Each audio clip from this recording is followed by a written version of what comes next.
Welcome to our new segment. Our nice camera guy here chose a random wine, and we're gonna say if we would drink it, age it, or pass on it. It's like one of my favorite wines. So it's the 2017 Cameron Khloe Electrique Chardonnay from Oregon. I'll go first.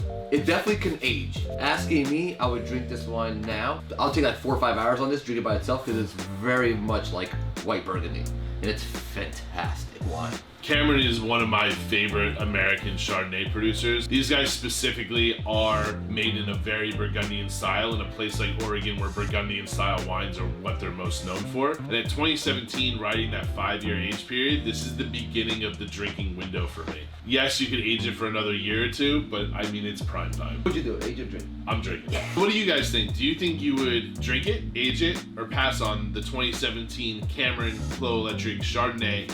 Let us know in the comments. I think in wine, climate change has always kind of been talked about. I've read an article in the past about the Beaune and Burgundy having over 650 years of documentation of every single year's environment, the weather reports, everything going back that long, and it has significantly gotten warmer over time. Yes, you have cold years, you have warm years, but when you put it on a graph over time, we're looking at a trajectory that's going higher. And what does that actually do? I think it changes the style of the grapes, or of the wine. I mean, a more fruit-forward style is happening in warmer climates. Absolutely. Yields, I mean, there's a lot of problems that can happen, right? You can have ripening too much. Burgundy wine in 20 years may have different flavor profiles than what you study. I mean, stylistically, through generations. Think about people that are buying those really earth-driven, old-world style wines are definitely an older generation of wine drinker, a classic wine drinker, where I think the younger style is getting used to the riper styles, the big fruit styles, and they're kind of moving in that direction. It's going to be interesting to see how people handle it. The 30-second wine challenge. Ready, set, go. Old world, new world. Old world. France. Yes. South France, North France. North France. White or red? White. You have 15 seconds. Champagne. No. Loire. No. Sancerre. Oh, I said No. Loire. Bordeaux. No. Burgundy. No. 2 seconds. Alsace. Yes. Gewürztraminer. Stop. You have one final guess of what it is. Riesling. From? Alsace. Yes.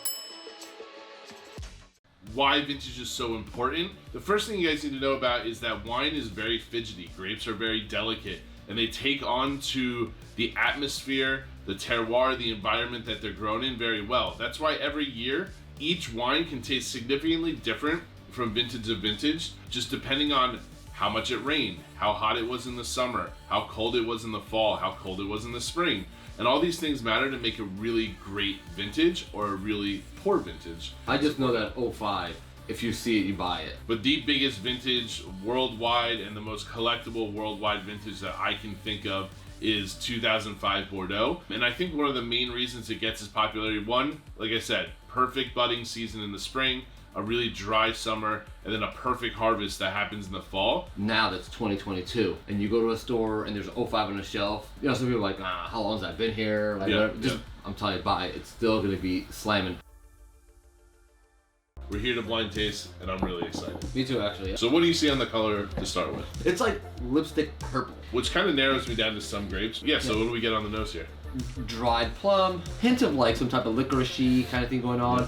I'm getting a lot of berry notes. I think jammy raspberries here. But one thing that kind of sticks out, I'm getting that garden note, that green bell peppery kind of thing, which automatically is going to push me towards Bordelais grapes. I think Malbec, I think Cabernet Sauvignon, Merlot, Petit Verdot, Carmenere are all grapes that have a little bit of that greenness on the back end. Cheers. Tannin structure is super, super stiff. There is some acidity. I think this is New World. Argentinian Malbec. I literally think it's Argentinian wine. But it could be Cabernet from California. They're very similar. So what's your guess? Argentinian Malbec. I'll go with Malbec. All right, let's see the reveal. Wow, Cabernet Franc. But Cabernet Franc makes sense. Lots of fruit, tannins, and the greenness. Yeah. Cheers, buddy. Yeah, man. So today we're gonna taste one of my favorite style wines from Germany that nobody really knows, which is the 1 liter bottle of Stefan Meyer 2020 Silvonner. Nothing really flashy, but everything in their book is always top notch, but a little bit nerdy and a little bit different than the mainstream wines. So yeah, let's kind of dig into it. So what do you think, Joel? Just the first smell on this is just like citrusy, like it just screams warm weather to me. Sauvignon Blanc-esque in a way, like. Yeah, I mean, I think there's a lot of parallels between Sauvignon Blanc Yeah. and Silvonner for sure. I almost think it's like the halfway point between Sauvignon Blanc and Riesling. Sometimes people drink the wine way too cold. This is literally it's like room temperature. It's so good. Silvonner is a really great wine, a really good alternative to Sauvignon Blanc, I think, which you nailed. But just a high acid, delicious, fruit forward style wine at a good value. This 1 liter bottle by a really good producer, by a really small producer, is only about $14.99 on the shelf, and it's just absolutely delicious. Cheers.